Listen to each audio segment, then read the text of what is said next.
Hi everybody, I hope you are doing well.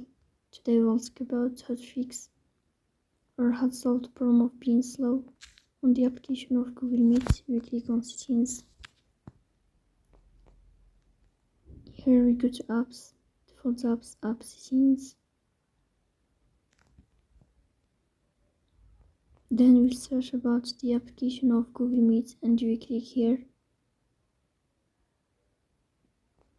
Then we click on first stop and we click OK. Then we'll enter to storage.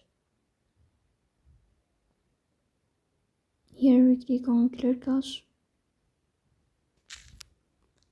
Then we'll turn off your Wi-Fi and you will turn on your Wi-Fi again to fix that problem. So please don't forget to support us by like and subscribe.